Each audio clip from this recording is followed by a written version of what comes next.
Bonjour à tous et bienvenue dans votre chaîne Sciences politiques et langues. Le droit de veto, l'Afrique réclame son héritage.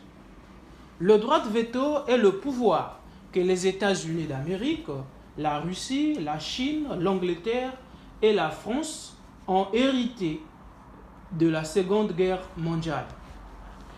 Le droit de veto leur donne le pouvoir de bloquer une résolution au niveau du Conseil de sécurité des Nations Unies en votant négativement et quelle que soit l'opinion majoritaire. Certainement, vous me demandez, mais en quoi ça concerne l'Afrique? Abdoulaye Diop, le ministre des Affaires étrangères du Mali, nous donne une piste. Suivant et à bientôt. Mais aussi, on doit comprendre qu'avant que la France ne vole le secours du Mali, le Mali et les Africains aussi sont venus mourir ici en Europe pour la libération et la liberté de ces pays.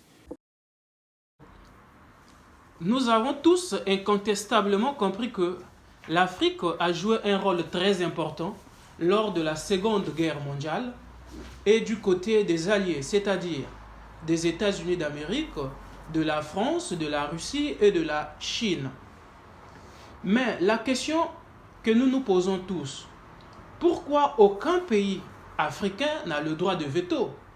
Est-ce par incompétence de ses dirigeants?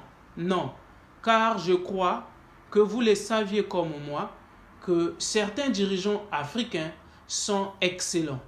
Est-ce parce qu'ils n'ont pas l'arme nucléaire? Non, car hormis les États-Unis d'Amérique, la France, la Russie, la Chine et l'Angleterre n'avaient pas encore l'arme nucléaire en ces temps-là.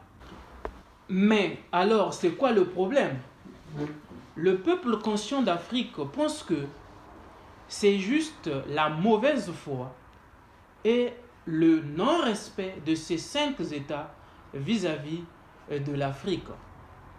Et ce peuple propose que l'Afrique doit également faire partie des membres permanents des conseils de sécurité des Nations Unies.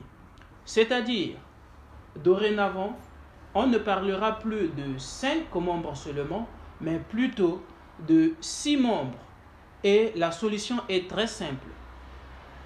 Les pays africains vont s'organiser et choisir par alternance un pays que chaque 2 ans, ils vont envoyer au niveau du Conseil de sécurité des Nations Unies pour représenter l'Afrique comme membre permanent.